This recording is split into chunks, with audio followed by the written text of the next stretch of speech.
kitab At-Taqrib atau kitab Matan Abi Syuja. Berhubung sekarang atau sebentar lagi Hari Raya Idul Adha, maka pembahasan kita pada kesempatan kali ini yaitu tentang kurban, ya Bapak Ibu. Kitabnya masih sama, Matan Abi Syuja, tapi kita lengkap kepada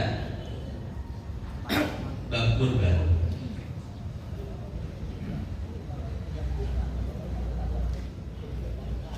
Al-Musannif, pengarang kitab ini mengatakan, faslun, ini adalah sebuah fasal.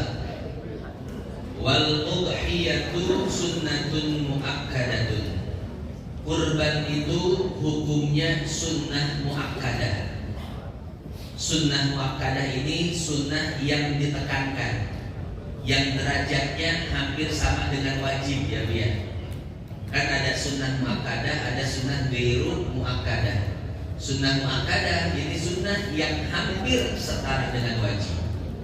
Sementara sunnah ghairu muakkadah ini sunnah yang biasa-biasa saja. Nah, hukum kurban ini adalah sunnah muakkadah, sunnah yang hampir serupa dengan wajib. Bahkan sebagian ulama mengatakan kurban itu hukumnya apa? Wajib, ya Bu ya.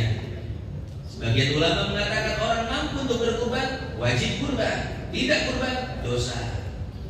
Tapi ini bukan pendapat Imam Syafi'i. Pendapat Imam Syafi'i tidak terlalu memberatkan. Beliau mengatakan sunnah, tapi sunnahnya muakkadah, sangat ditekankan. Bagi orang yang mampu untuk berkurban, hendaklah dia berkurban. Sesuai dengan firman Allah Subhanahu wa taala, fasholli li rabbika wanhar, maka hendaklah kalian melaksanakan salat Idul Adha, dan setelah itu hendaklah kalian berkurban. Hadirin hadirat yang dimuliakan Allah, jadi memang seperti itu ya Bapak Ibu. Setiap tahun itu orang yang mampu untuk kurban, maka dia kena beban sunnah muakkadah untuk kurban. Setiap keluarga ada satu kepala keluarga, suami, istri, dan 3 orang anak misalkan. Ini satu keluarga setiap tahunnya itu kena beban sunnah. Artinya sangat dianjurkan untuk berkurban. Tapi jikalau satu orang saja sudah berkurban dari keluarga ini, maka kesunahannya sudah gugur. Misalkan suaminya berkurban, maka itu satu keluarga gugur kesunahannya, ya. Atau ibunya yang berkurban, maka satu keluarga, suaminya, anak-anaknya tidak sunah lagi untuk berkurban. Atau anaknya yang berkurban, maka suaminya, istrinya, dan anak-anak yang lainnya sudah gugur kesunahannya untuk berkurban. Ini kalau kita lihat konteks hukumnya. Maka jika satu orang sudah mengeluarkan kurban, yang lain gugur kesunahannya. Tapi kalau kita lihat konteks pahalanya, maka siapa yang dapat pahala? Suami mengeluarkan kurban, kira-kira istri dan anak-anaknya dapat pahala atau tidak? Atau istrinya yang berkurban, kira-kira suami dan anak-anaknya dapat pahala atau tidak? Kata siapa? Sok hayang menang wae. Mudah-mudahan dapat ya Bu ya. Nah, bagaimana konteks pahalanya? Apakah satu keluarga dapat padahal kambingnya cuma satu? Beda di bang biji, ayah kebagian kabeh. Nah, Al-Imam Nawawi mengatakan bahwa dalam konteks pahala atau dalam masalah pahala, yang mendapatkan pahala kurban tersebut hanya yang berkurbannya saja. Jadi kalau suaminya yang kurban, ya yang dapat pahala suaminya saja. Anak istrinya nggak dapat. Kalau kurbannya atas nama istri, yang dapat pahala istrinya saja, suami anak nggak dapat. Kalau kurbannya atas nama anak, maka yang dapat pahala siapa? Anaknya saja, suami istri nggak dapat. Ya, jadi masalah pahala itu hanya untuk orang yang berkurban saja. Ya, makanya kalau keluarga kambingnya 5. Ya, kambingnya 5, 1 orang 1 kambing. Jadi dalam konteks pahala, yang mendapatkan pahala itu hanya yang berkurban saja. Kecuali, ini ada kecualinya. Kecuali yang berkurban itu meniatkan pahalanya untuk keluarga semuanya. Misalkan suaminya kurban, dia niat pahalanya itu untuk seluruhnya, untuk satu keluarga, untuk istri dan anak-anaknya. Nah, kalau seandainya yang berkurban meniatkan seperti itu, maka baru Bapak Ibu pahalanya dapat semua. Tapi ibarat makan satu piring, makan nasi satu piring sendirian sama makan nasi satu piring 5 orang, beda enggak? Kenyangnya. Lah, sebeda-bedanya Bapak Ibu. Sama, satu kambing pahalanya untuk sendiri dan satu kambing pahalanya untuk rame-rame. Beda juga pahalanya. Jangan dikira semua dapat pahala sempurna satu kambing, enggak. Tapi pahala satu kambing itu dibagi-bagi. Ya. Nah, jadi seperti itu. Makanya Bapak Ibu kalau pengen kurban dapat pahala yang sempurna, pahala yang sesuai dengan hadis Nabi, "Addimu duhayakum fa innaha ala sirati matoyakum." Sembelilah hewan, karena hewan yang kau sembelih sebagai kurban itu akan menjadi kendaraan melewati jembatan Shiratal Mustaqim. Jadi kalau pengen pahala, yang mana faidahnya kurban tersebut bisa menghantarkan melewati jembatan Shiratal Mustaqim, maka syaratnya satu kambing 1 orang. Jadi kalau satu kambing bareng-bareng bagaimana naiknya Bu? Karunnya beda. Geus mangolin beunang paling leutik. Datang mah. Ada hewan kurban? Ada. Oh yang gede banget enggak cari yang paling kecil aja. Geus paling leutik neanganna ditumpakan bareng-bareng. Ya Bu ya, jadi kalau pengen dapat pahala yang sempurna yang bisa menghantarkan melewati jembatan Shiratal Mustaqim sebagai tunggangan, 1 orang 1 kambing. Ya tapi itu kalau kita berbicara masalah konteks pahala. Tapi kalau konteks hukum, 1 kambing cukup apa? 1 keluarga. Itu konteksnya menggugurkan sunnah. Tapi kalau konteks pahala, 1 kambing 1 ekor, 1 ekor kambing 1 orang. Ya. Nah jadi seperti itu ya, hadirin sekalian yang dimuliakan Allah.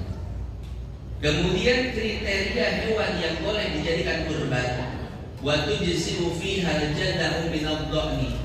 Pertama, hewan yang boleh dijadikan kurban adalah seekor domba. Dengan syarat dombanya itu sudah berusia 1 tahun penuh, atau belum usia 1 tahun tapi sudah ompong. Makanya Bapak Ibu kalau nyari kurban domba kurban, ditanya dulu ini berapa tahun usianya. Kalau sudah 1 tahun sempurna, 1 tahun pas atau lebih, maka boleh dijadikan kurban. Atau belum 1 tahun tapi sudah apa? Ibu-ibu ngomong kan? Pas berarti ya. Udah bisa dikorbanin. Korban perasaan, salaki kami dari pulang. Kahayang laki sama kan? Ya. Jadi kalau udah ompong, udah bisa dikorbanin ya. Ya, besok Allah cina pamajikan kan yang gedein ngeluaran.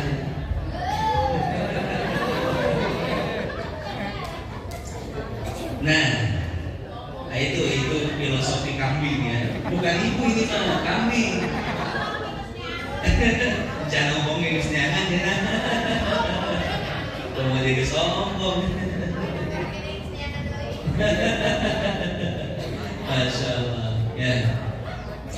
Nah jadi domba yang boleh dikurbankan adalah domba yang sudah berusia 1 tahun atau belum usia 1 tahun tapi sudah ompong. Itu yang pertama domba. Yang kedua kambing. Boleh berkurban dengan kambing dengan syarat kambingnya sudah berusia 2 tahun. Kemudian sapi sama syaratnya sudah berusia 2 tahun. Kalau unta syaratnya sudah berusia 5 tahun. Jadi domba 1 tahun, kambing biasa 2 tahun, sapi 2 tahun, unta berapa tahun? 5 tahun. Wastaniyu minal ibil, wastaniyu minal baqar. Wa tujzi'ul badanatu min sab'atin. 1 ekor unta untuk 7 orang. Oh Ustaz, kalau kurang dari 7 orang boleh nggak? Boleh. Keluarga cuma 5 orang, 3 orang, 4 orang, 1 ekor sapi boleh Pak. Pak Ustaz, patungan, boleh nggak patungan?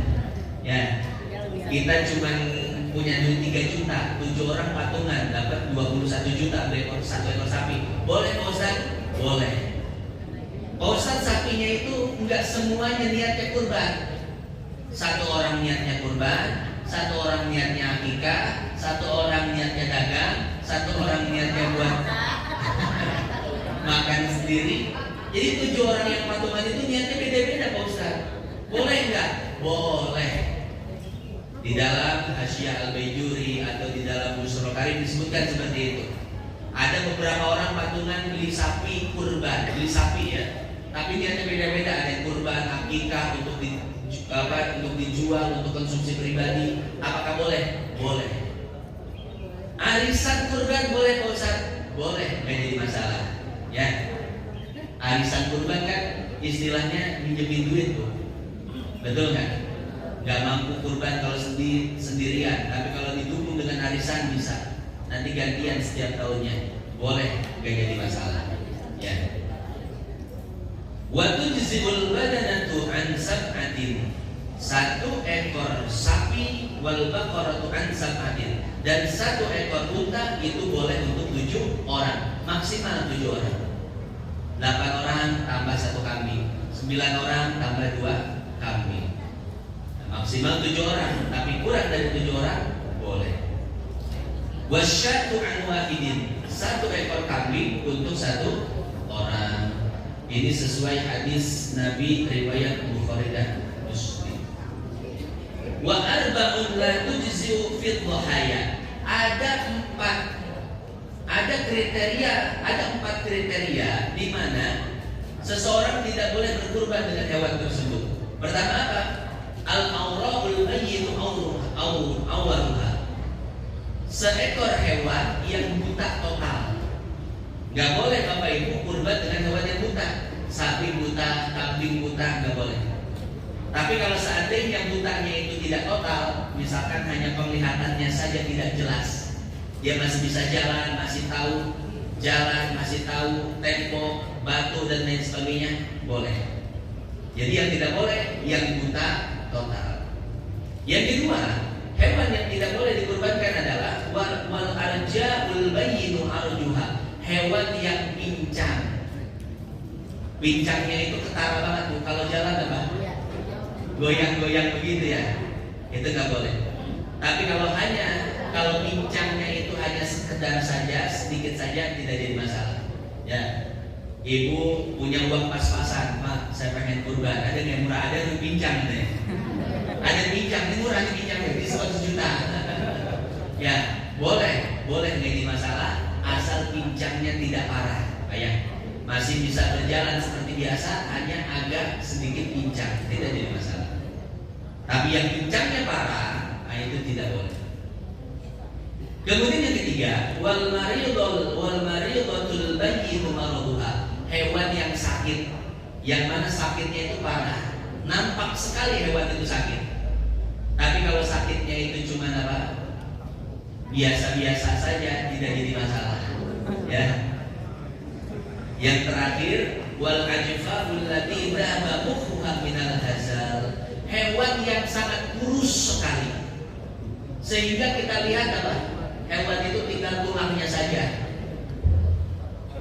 Mang ayawan murah ayat tuh, dan di pojok kenaringku, mbeng dari kembai yang tinggal tulang-tulang. Ya, berhadir datang habis bawa kan. Ya, ini cocoknya cuma buat sop tulang doang ini Bu. Buat nyate nggak cocok ini ya. Kenapa? Nggak ada dagingnya sama sekali. Nah, tidak boleh hewan yang sangat kurus sekali ya Bu ya untuk dijadikan sebagai kurban. Karena kan pesan Nabi tadi, "Aqdimu dohayakum," perbesarlah hewan kurban kalian. Cari yang gemuk, yang besar, yang gesit, yang tanduknya apa? Bagus, ya, yang tanduknya bagus. Nah, itulah 4 kriteria hewan yang tidak boleh dijadikan kurban. Pertama, yang buta, butanya itu parah. Yang kedua, pincang, pincangnya parah. Yang ketiga, sakit, sakitnya parah. Dan yang keempat, kurus, kurusnya itu parah. Adapun kalau cuma butanya biasa, mendingan ya, bincangnya juga nggak parah, sakitnya nggak parah, kurusnya juga tidak parah, itu tidak jadi masalah. Masyarul muslimin wal muslimat, hadirin hadirat sekalian yang dimuliakan Allah, itu saja pembahasan kita pada kesempatan kali ini, yaitu tentang hewan kurban. Bagaimana hukum berkurban? Kemudian ketika satu orang yang berkurban, apakah keluarganya dapat pahala? Kemudian kriteria hewan yang diperbolehkan untuk dijadikan kurban dan kriteria hewan yang tidak diperbolehkan untuk dijadikan kurban. Itu saja yang dapat saya sampaikan pada kesempatan kali ini. Mudah-mudahan ada manfaatnya. Wallahu a'lam bishawab. Silahkan kepada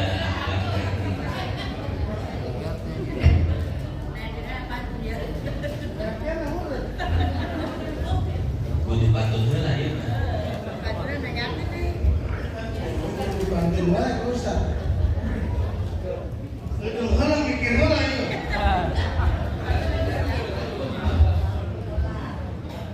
Assalamualaikum warahmatullahi wabarakatuh. Pulau Seribu ada di kota Jakarta. Dari Keranji balik ke Cikarang. Ibu-ibu kalau pengen masuk surga harus banyak ngaji dan sembahyang. Pemirsa, barangkali ada yang mau bertanya, silakan dari ibu-ibu. Assalamualaikum silakan dulu. Panjang amat.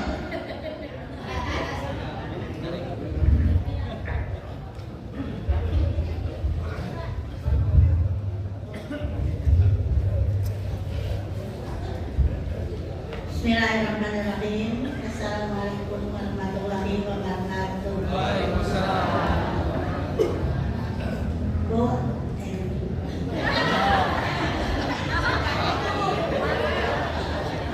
Bapak, saya dari Nabi Salim Nurbalah Bade Naros. Masalah sholat sunat tahajud. Upami tahajud Pak Haji biasa dilaksanakan dina jam 10 itu terus banyak kan kedaian sare baru tadi itu sepupa begini.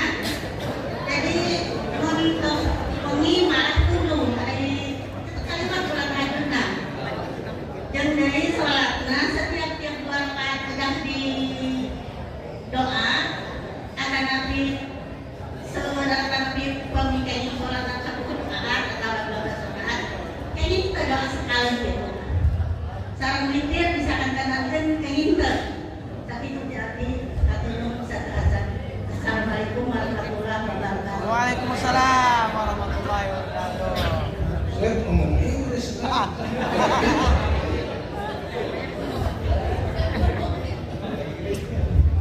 Iya, berkaitan dengan sholat tahajud ya Bu ya. Sholat tahajud itu syaratnya 2. Pertama, tidur terlebih dahulu. Yang kedua, sudah melaksanakan sholat isya. Ya. Nah, jadi kalau yang 2 ini sudah dilaksanakan, maka boleh tahajud jam berapapun. Tadi ibu bilang, apakah boleh? Ibu bertanya, apakah boleh tahajud jam 10? Boleh. Ya, syaratnya 2 tadi, bisa sudah melaksanakan, kemudian sudah didahului tidur dulu. Walaupun tidurnya itu sebentar, 5 menit atau 10 menit. Misalkan ibu dikir dari maghrib sampai isya, nunggu isya dikir, ketiduran, ya ngorok, ngiler gitu kan.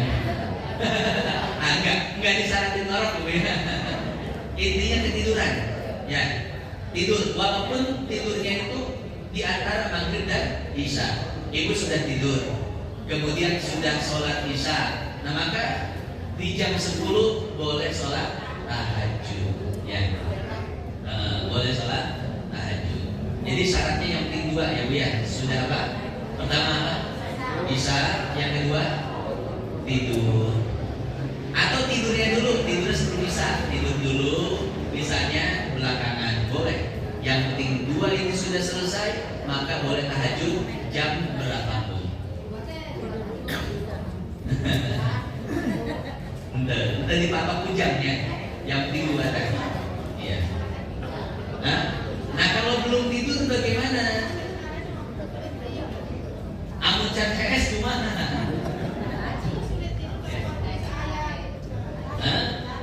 Sulit tidur, tapi amun can HS, waktu tahajud can aya. Kumaha ceritanya waktu tahajud bisa aya tapi can saya.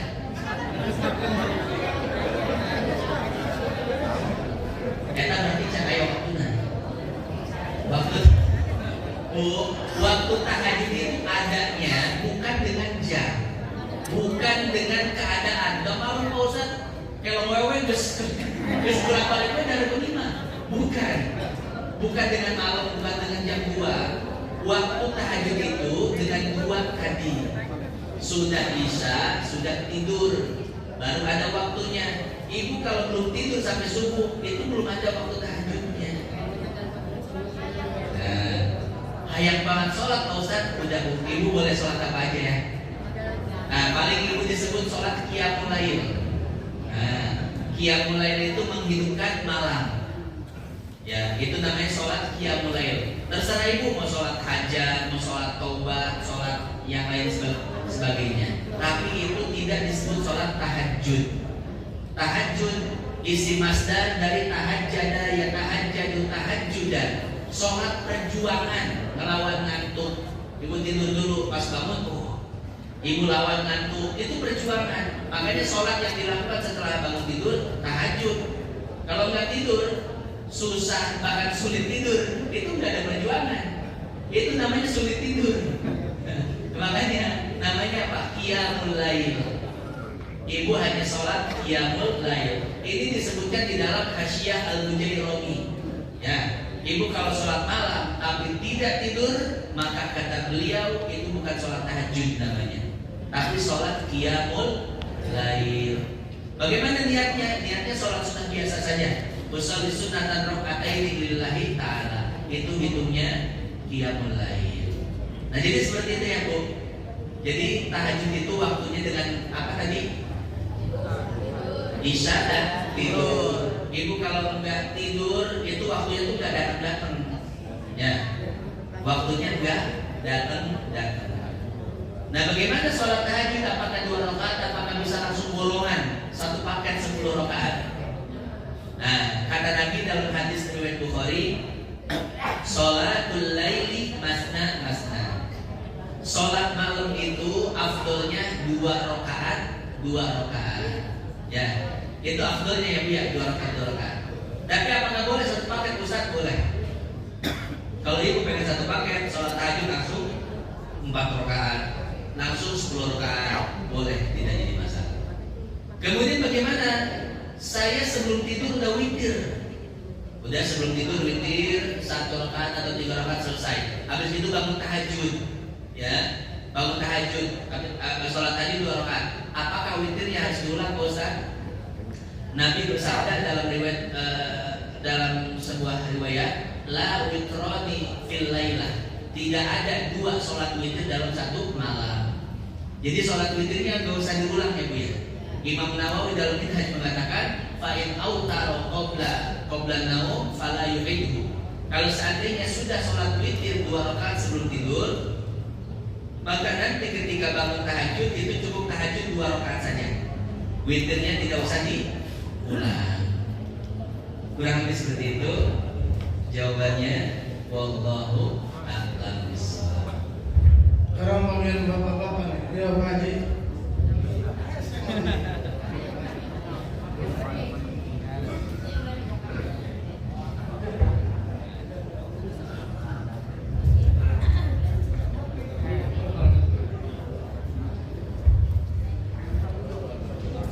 Bismillahirrahmanirrahim. Assalamualaikum warahmatullahi wabarakatuh. Alhamdulillah, amma ba'du. Pertama-tama saya mohon maaf kepada Ustaz. Saya ingin bertanya. Tadi Ustaz kemukakan untuk mendapatkan pahala haji dan umroh bagi orang-orang yang tidak mampu pergi ke Baitullah, salah satunya ialah berjamaah sholat subuh di masjid dan tidak bangun dari tempat duduknya sampai matahari terbit. Itu sama dengan pahalanya dengan haji dan umroh. Bagaimana Ustaz yang saya tanyakan di sini, kalau kita sholat subuh berjamaah di masjid, lantas kita bangun dari tempat duduk atau pindah ke rumah, itu bagaimana hukumnya? Apakah kita masih mendapatkan pahala haji dan umroh? Dan keduanya, pertanyaan saya adalah banyak sekali orang yang berkorban, bapak-bapak dan ibu-ibu, meminta daging kurbannya kepada panitia. Apakah itu dibolehkan secara hukum? Dan yang saya dengar dari para ulama bahwa orang yang berkurban ialah meminta bagian daging hewannya yang dikurbankan itu ada niat yang berbeda. Ada niat yang tidak boleh mendapatkan hewan yang dikurbankan, dan ada niat kurban yang boleh diminta. Untuk lebih jelasnya saya mohon kepada Ustaz, pertanyaan saya ini untuk dijawab bagaimana agar orang-orang yang berkorban bisa memakan atau meminta daging korban tersebut. Apa doanya agar kita tidak semua salah untuk melaksanakan hukum-hukum Islam yang sudah ditentukan oleh agama kita adalah Islam. Itulah pertanyaan saya pada Ustaz, mohon penjelasannya. Billahi taufiq wal hidayah. Assalamualaikum warahmatullahi wabarakatuh. Waalaikumsalam. Waalaikumsalam warahmatullahi wabarakatuh. Al-Habib Salim bin Abdullah bin Marsyadir mengatakan bahwa untuk mendapatkan pahala haji dan umroh maka harus betul-betul sesuai dengan hadis tadi. Sholat subuh berjamaah, dzikir di tempat, tidak pergi kemana-mana. Artinya masih di dalam masjid ya, nggak pergi keluar masjid dan lain sebagainya, tidak beranjak dari tempat sholatnya, maka dia mendapatkan pahala haji dan umroh. Artinya kalau tidak sesuai dengan kriteria yang disebutkan oleh Nabi, maka tidak mendapatkan pahala haji dan umroh. Seperti misalkan kita setelah sholat subuh berjamaah pindah dzikirnya itu di rumah, maka tidak dapat ya, tidak dapat pahala haji dan umroh. Atau setelah subuh jamaah di Nurul Huda atau di Babul Huda atau di Nurul Sa'adah, datang ke sini pengajian sampai terbit matahari, nggak dapat juga ya, nggak dapat pahala haji dan umroh. Tapi walaupun tidak dapat pahala haji dan umroh, datang ke sini dapat pahala jihad, Masya Allah. Ya, jadi datang ke sini untuk ngaji lebih afdol daripada sekedar dzikir di masjid kemudian sampai terbit matahari. Ya, karena pahala jihad dan pahala haji lebih afdol mana Bapak Ibu?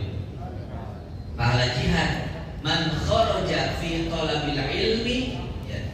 Siapa orang yang keluar rumah untuk mencari ilmu, famata, kemudian dia mati, mata syahidan, maka dia matinya mati syahid ya. Man salaka tariqan yaltamisu fi ilman sahalallahu lahu tariqan ilal jannah. Siapa orang keluar rumah untuk menuntut ilmu berilmu, maka Allah akan mudahkan jalannya menuju surga. Nah, jadi kurang lebih seperti itu, ya. Jadi kalau ingin dapat pahala haji dan umroh harus benar-benar sesuai dengan hadis ini. Setelah sholat subuh berjamaah duduk di tempat sampai terbit matahari sampai berlalu 15 menit, kemudian sholat isyraq atau duha 2 rakaat. Kemudian yang kedua, apakah yang berkurban boleh memakan dari kurban? Dilihat dulu kurbannya. Kalau kurbannya itu kurban nadar, maka tidak boleh yang berkurban mengambil sedikit pun daripada kambing atau hewan kurban. Tapi kalau kurbannya itu kurban biasa, maka boleh, bahkan dianjurkan ya. Kalau kurbannya kurban biasa, dianjurkan orang yang berkurban untuk meminta sedikit daging kambingnya, daging kurbannya. Kenapa? Karena hewan kurban itu berkah. Ketika disembelih atas nama kurban, Allah menurunkan keberkahan kepada setiap sendi-sendi atau setiap daging yang ada di kurban tersebut. Maka kurban itu berkah. Dianjurkan orang yang berkurban untuk meminta sedikit daripada hewan kurbannya. Bilang sama panitia, saya saken ping sebelah kanan. Bawa kaimah, dianjurkan Pak, ya. Atau nggak usah banyak-banyak deh, sapi mah kalau banding bosna. Geus lah bawakeun kapolerna doang. Ada yang begitu ya, yang melihat. Atau dagingnya cukup sekilo aja, ya boleh, tidak jadi masalah, ya. Nah jadi itu dilihat dulu ya Bapak Ibu, kurbannya kurban apa? Kalau kurban nadar, maka wajib disedekahkan semua, tidak boleh diambil sedikit pun. Tapi kalau kurbannya kurban biasa, maka dianjurkan bahkan untuk diambil sedikit, ya. Kurang lebih seperti itu. Wallahu a'lam bishawab. Satu lagi? Udah? Udah. Masih ada? Nah itu kita nepi ya. Ayo tuh.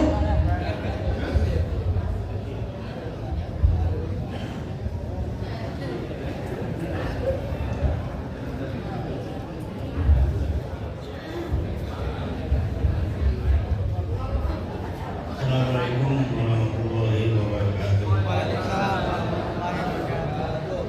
Saya mau bertanya begini, kalau kita belum akikah, apakah harus utama mana akikah atau kurban? Keduanya, saya sendiri merasa masalah warisan, kita dibagi warisan oleh orang tua, kita laki-laki dan perempuan itu sama Pak Ustaz, terus hukumnya gimana? Salah siapa? Untuk orang tua kita atau kita yang salah? Kita merasa orang tua itu bilang ini sama saudara nggak usah beda-beda kalau gitu, jadi nggak pakai taroid gitu Pak Ustaz. Mungkin hanya itu. Wassalamualaikum warahmatullahi wabarakatuh. Waalaikumsalam warahmatullahi wabarakatuh. Lebih afdal mana? Kurban atau akikah? Ini kurban dan akikah itu gak bisa dibandingkan ya Bu ya. Karena ini al-ibadah al-mustaqillah, ibadah independen masing-masing ya. Kurban punya punya keutamaannya ya. Kurban punya keutamaan, kemudian akikah pun punya keutamaan. Jadi beda fungsi, nggak bisa dibandingkan. Kemudian bagaimana? Mungkin pertanyaannya seperti ini, punya satu kambing, mau buat kurban atau untuk akikah? Mungkin kayak gitu ya maksudnya ya. Bukan lebih afdol mana, tapi punya satu kambing, ini saya pengen kurban atau pengen akikah? Ya, dilihat dulu waktunya. Kalau waktunya dekat waktu kurban, maka lebih afdol kurban dulu. Kenapa? Kurban itu waktunya eksklusif, cuma 4 hari. Tanggal 10, 11, 12, 13 Dzulhijjah. Habis itu gak boleh kurban lagi. Ya. Sedangkan akikah waktunya kapan saja. Maka dahulukan yang waktunya sempit daripada yang waktunya luas. Maka sekarang Bapak Ibu kalau punya satu kambing, bingung mau kurban dulu atau akikah dulu, kurban dulu gak jadi masalah. Ya, nanti akikah bisa ngumpulin lagi, nabung lagi uangnya. Kurang lebih seperti itu. Kemudian yang kedua, masalah warisan. Orang tua minta kepada anak-anak untuk dibagi rata saja, nggak pakai paroid, ya. Dilihat dulu Pak, terkadang kita itu nggak bisa membedakan antara warisan dan hibah. Kalau orang tua masih hidup namanya hibah, hadiah, pemberian. Masih hidup, hartanya dibagi-bagiin ke anak-anaknya dan itu sama rata. Kalau itu terserah orang tua, nggak usah protes, karena orang tua masih hidup, itu belum disebut warisan. Jangan protes, Pak, kan laki-laki 2 kali lipat perempuan. 2 kali lipat itu kalau udah jadi warisan. Tapi kalau belum jadi warisan terserah orang tua. Ya, mau bagi rata atau disesuaikan, nggak jadi masalah. Tapi kalau orang tuanya sudah meninggal dunia, nah maka ini dilihat dulu. Kalau seandainya semua saudaranya ridho, laki-laki perempuan ridho, kita bagi rata aja ya. Akhirnya ridho dibagi rata, ya sudah, gak jadi masalah dibagi rata. Tapi kalau ada satu yang protes, ngapain dibagi rata? Kan ada ilmu faraid. Ya, jadi kalau satu aja nggak mau dibagi rata, pengennya secara faraid, itu semuanya wajib dengan faraid. Ya, wajib dengan faraid. Atau ada satu keluarga yang masih kecil, Pak. Yang masih kecilnya itu laki-laki misalkan, yang kalau dibagi rata ngerugiin dia, maka wajib pakai faraid juga. Tuh. Ini anak satu keluarga masih kecil, ya, masih SD, ini nggak boleh bagi rata, harus pakai ilmu faraid. Bagi rata itu kalau sudah besar semua, udah dewasa semua, semuanya ridho, ikhlas, baru boleh bagi rata. Tapi kalau satu nggak suka, nggak boleh bagi rata, harus faraid. Atau satu masih kecil, nggak boleh bagi rata, harus pakai faraid. Nah jadi kurang lebih seperti itu. Cuma kalau ditanya siapa yang salah, orang tuanya atau kita? Yang salah itu yang nggak pernah ngaji. Berarti dilihat dulu siapa nih yang nggak pernah ngaji, orang tuanya atau anaknya? Ya, ini Bu, kebanyakan orang bermusuhan gara-gara warisan itu karena nggak pernah ngaji. Kebanyakan seperti itu. Karena kan kalau ngaji dijelasin dulu, oh hukum Allah ini seperti ini. Laki-laki 2 kali lipat, perempuan setengah dari laki-laki. Apa alasannya? Kan dikasih tahu dulu alasannya. Ya, ini bukan diskriminasi. Oh, perempuan ini dianggap apa? Maka dikasih bagian sedikit, perempuan ngamuk, protes. Enggak. Pak Ustadz kan kakak pertama perempuan, dia yang capek nyekolahin adik-adiknya, ngurus adik-adiknya. Betul kan? Suka ada nanya kayak gitu. Kan kakak pertama perempuan, ngurus adik-adiknya, capek dan lain sebagainya. Giliran warisan, gedean dia, adik-adiknya. Bapak Ibu, kakak pertama ngurus adik-adik bukan karena harta, bukan karena pengen warisan gede, bukan. Itu karena Allah. Bagiannya nanti sama Allah di akhirat ada, bukan bagian warisan. Nanti protes, saya kakak pertama ngurus capek-capek, warisannya gedean saya dong. Enggak. Ini ibu, kakak-kakak, ngurus adik-adiknya itu lillahi ta'ala, bukan karena warisan. Gak ada unsur-unsur duniawi. Nanti dibalas oleh Allah di akhirat. Makanya gak usah protes, ya, pahalanya udah ada. Nah, kurang lebih seperti itu jawabannya. Wallahu a'lam bishawab. Cukup ya Bapak Ibu? Oh nambah? Bonus tadi. Waduh, yang nambah wae.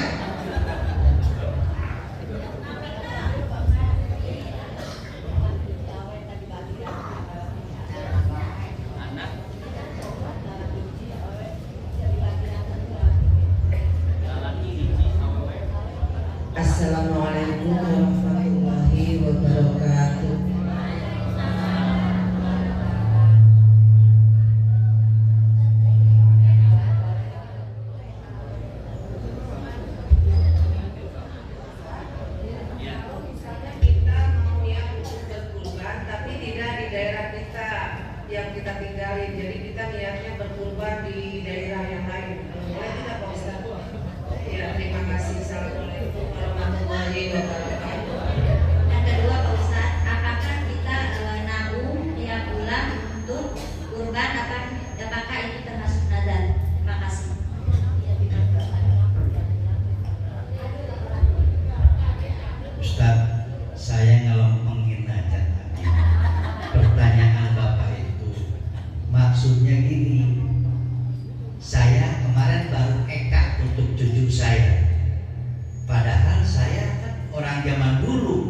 yang mau diekahan yang udah gua bahui maksudnya eta.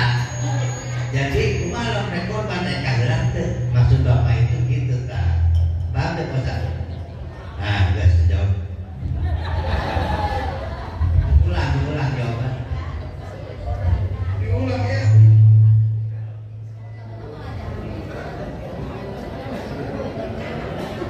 Jawab dia hanya untuk pasar berikutnya.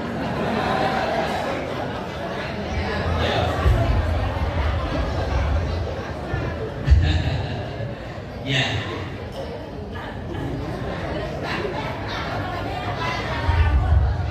Ini pohonnya yang dirus namanya. Nggak usah pohonnya. Korban.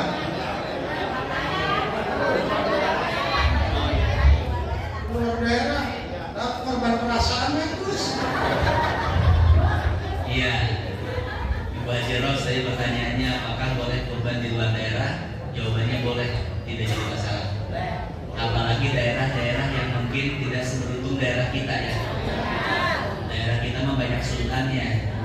Kirim tuh ke daerah-daerah yang yang terpencil. Itu bagus ya, biar mereka sama-sama merasakan naik kurban. Wa imul qani'ah wal muqtar, berikan makan baik kepada fakir miskin yang minta ataupun kepada fakir miskin yang tidak minta. Itu. Yang kedua tadi yang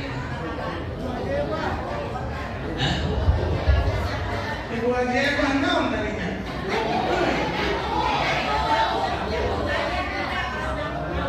Nabung. apakah hukum termasuk nadar? Ya, tidak termasuk nadar ya. Nabung tidak termasuk nadar. Karena nadar itu pertama harus pakai lafaz nadar. Saya nadar mau kurban. Itu. Yang kedua ada ucapan-ucapan unsur janji. Pokoknya saya janji dah tahun ini saya kurban. Nah, jadi kata nadar atau kata-kata yang lain selain kata nadar, tapi ada unsur menjanjikan diri, mewajibkan diri untuk nadar. Jadi kalau cuma sekedar nabung itu enggak termasuk daripada nadar. Ya. Kemudian yang ketiga Bapak Haji Omi. Ini benar nggak tafsirnya seperti Bapak Haji Omi? Multi tafsir sih sebenarnya. Tafsir itu multi ya.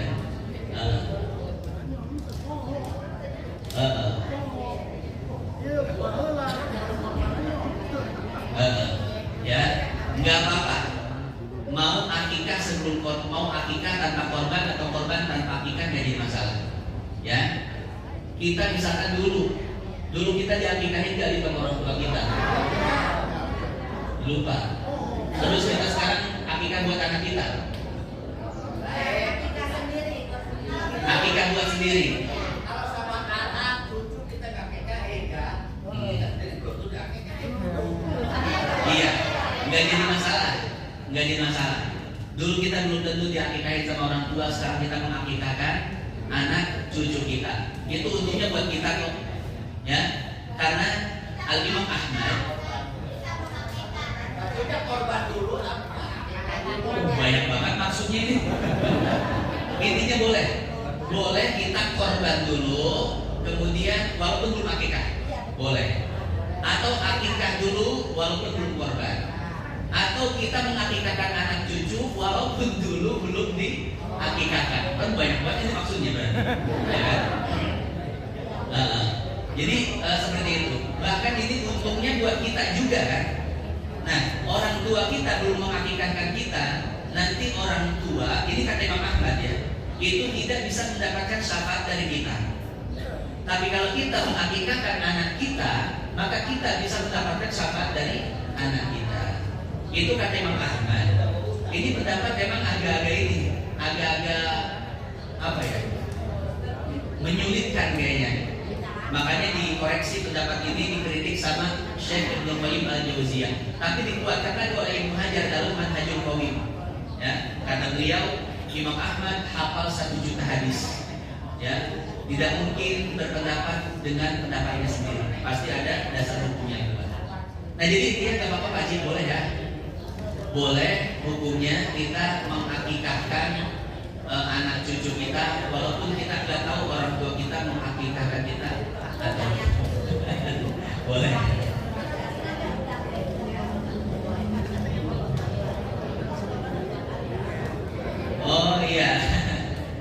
kita korban tapi nggak tahu udah akikahin atau belum kita ya, nggak apa-apa.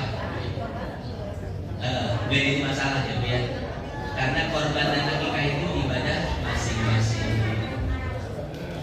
Wallahu a'lam bishawab. Kita tutup ya, kita tutup ya dengan doa yang akan disampaikan oleh guru kita masing-masing. Dari saya cukup sekian, kurang lebihnya mohon dibukakan pintu maaf yang sebesar-besarnya. Barangkali ada kata-kata yang salah, kata-kata yang kurang berkenan, mohon dibukakan pintu maaf yang sebesar-besarnya. Hadanallahu wa iyyakum ajmain. Wassalamualaikum warahmatullahi wabarakatuh.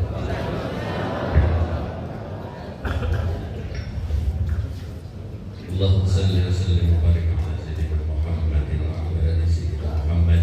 Sallallahu wa baraka wa ta'ala li sa'ati ashabi Rasulillah ajma'in. Alhamdulillahi rabbil alamin. Ya Rabbana lakal hamdu wa lakal syukur karim wa rasul barik. Allahumma salli wa sallim ala sayyidina Muhammad. Allahumma inna nas'aluka ilman nafi'an wa rizqan wasi'an wa shifaan min kulli dain wa saqamin. Allahumma anfa'na bima 'allamtana wa 'allimna ma yanfa'una warzuqna uluman tanfa'una fid din wad dunya wal akhirah. Allahumma ighfir lil mu'minina wal mu'minat wal muslimina wal muslimat al ahya'i minhum wal amwat. Allahumma yassir lana wa la tu'assir 'alaina. Allahumma la sahla illa ma ja'altahu sahla. Rabbana zalamna anfusana wa in lam taghfir lana wa tarhamna lanakunanna minal khasirin. Rabbana atina fid dunya hasanah wa fil akhirati hasanah wa qina 'adzaban nar.